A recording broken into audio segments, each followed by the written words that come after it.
All right, let's get started. Today, we are going on a really incredible journey. We're taking a grand tour of the most fundamental unit of life, the cell. But first, let me ask you something. Do you think of yourself as, well, one single thing? Or are you maybe more like a massive, sprawling nation, made up of trillions of tiny, bustling cities, all with their own power grids, their own factories, their own governments, all working together?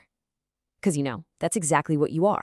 So to really understand this incredible nation that is you, we've got to zoom way, way in on just one of those cities.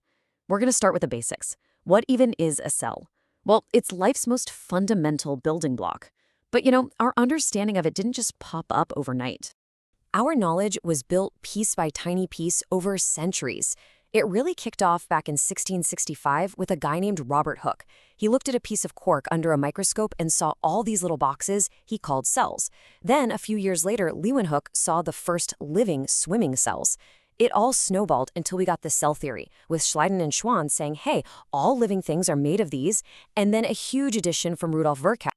And this right here, this is one of the most important ideas in all of biology.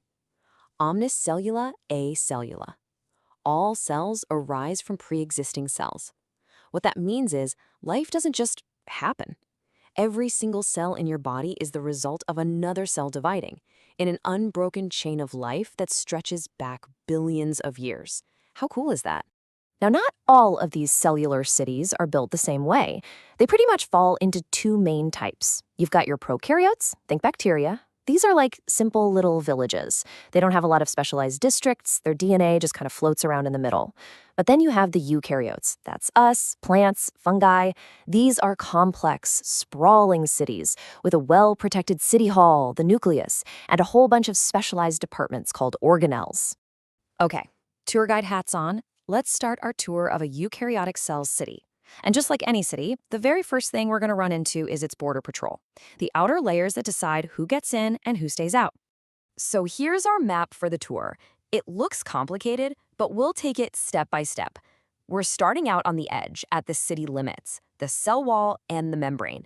Then we're going to move inside to the main factory floor, the cytoplasm, where all the action happens. And we'll finish up at the command center, the nucleus. For a lot of cells, like the ones in plants, the first line of defense is a super rigid cell wall. Think of it like a giant fortress wall. It's actually a non-living layer made of really tough stuff like cellulose, and its job is to give the cell structure and keep it from, bursting. Just inside that wall, or as the only outer layer in animal cells like ours, is the cell membrane. Now, this is not a static wall. It's way smarter.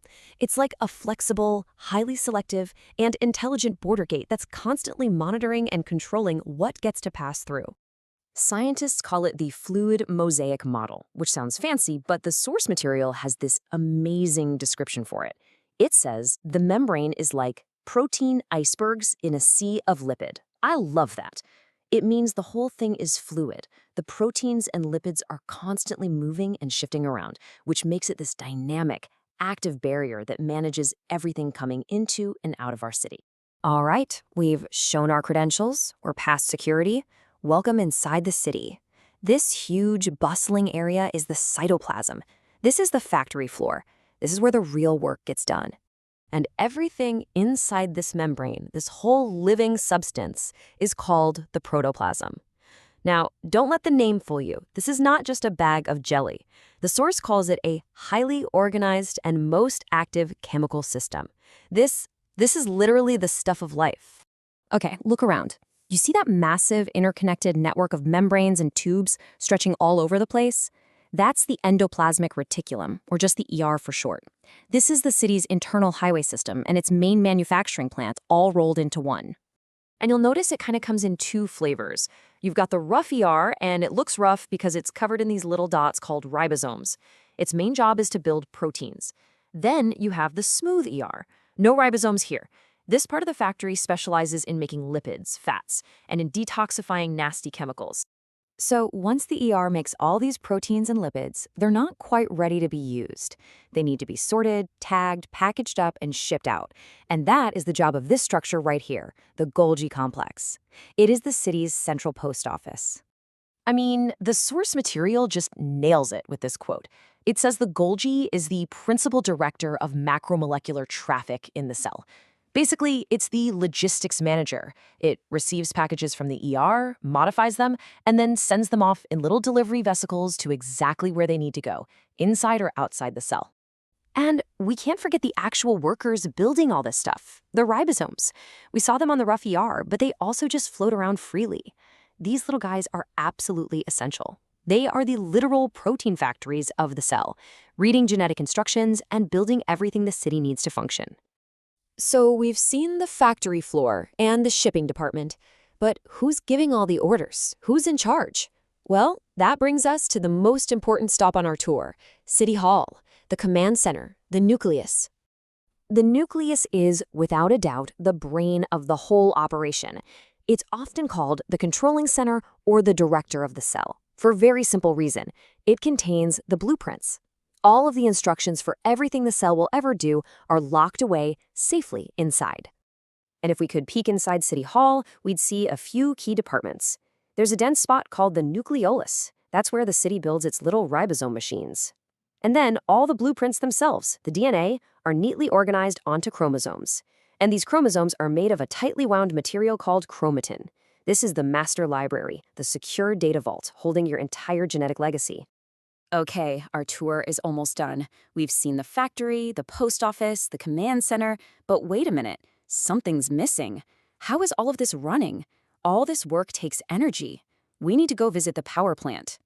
And here it is, the one you've probably heard of, the mighty mitochondrion. It's famously called the powerhouse of the cell, and that's exactly what it is. These incredible organelles take in fuel, like sugar, and they convert it into a chemical called ATP. ATP is the universal energy currency that powers every single thing that happens in this city. So let's just zoom all the way back out again. We just explored one single microscopic city with its borders and factories and its power plants. Now try to imagine trillions of these cities, trillions of them, all communicating, all cooperating, all working together in this breathtakingly complex harmony. That is you. Which kind of leaves us with one final thing to think about. We've established that the cell is the fundamental unit of a living thing. So what's the fundamental unit of a society? Is it one person? Is it a family? An idea? I don't know, but it's something to chew on. Thanks for joining me on the tour.